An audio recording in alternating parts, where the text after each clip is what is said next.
Pemirsa, satu pekan pelaksanaan pemeriksaan kesehatan gratis di Kota Palembang, Puskesmas Kampus mengalami kendala penggunaan aplikasi pada saat melampirkan hasil pemeriksaan yang belum terkoneksi dengan baik.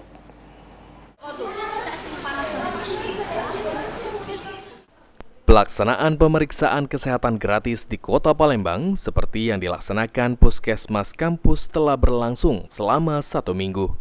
Dokter fungsional Puskesmas Kampus, Dr. Widya Trisusanti mengatakan, satu pekan pelaksanaan pemeriksaan kesehatan gratis Puskesmas Kampus telah melakukan pemeriksaan kepada 11 warga dengan mayoritas penyakit hipertensi.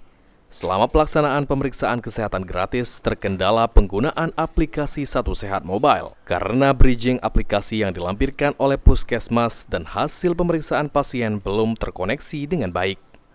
Menurutnya, masyarakat masih banyak yang belum mengetahui bahwa ada pemeriksaan kesehatan gratis ini, meski telah disosialisasikan melalui sosial media.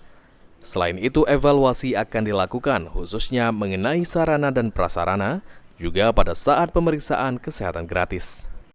Kendala kita itu masih di menggunakan aplikasi ya.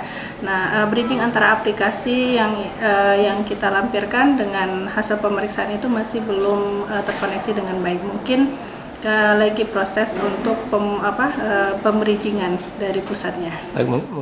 Sementara itu, Aji, salah satu warga, mengaku tidak mengetahui adanya program pemeriksaan kesehatan gratis ini, sehingga pemerintah harus lebih gencar mensosialisasikan program ini melalui pihak RT atau kelurahan agar masyarakat mengetahuinya. Meski begitu, Aji mendukung program ini dan berharap agar dilaksanakan lebih lama. Berobat gratis sesuai umur ulang tahun. Iya, Pak. Lumayan bagus itu, tapi kan kalau bisa gratisnya agak lama. Karena memang masih waktu memang biasanya periksa itu bukan cuma di waktu ulang tahun, Pak. Iya, benar. Kan sakit kan pas ulang tahun. Jadi tapi Bapak belum sepenuhnya mengetahui, Pak ya? Belum. Wah, berarti sosialisasi masih kurang, Pak ya? Kurang, Pak. Apa tuh mestinya kan ada pengumuman gimana gitu kan. Atau dari kan, pihak kelurahan gitu. Iya, dari RT yang bahwa setiap ulang tahun ada pemeriksaan gratis di Puskesmas kan. Baik, berarti harapannya program pemeriksaan kesehatan gratis ini terbuka untuk seluruh kelompok usia, mulai dari balita hingga lansia, dengan batas waktu 1 bulan setelah tanggal berulang tahun. Ilham Wahyudi,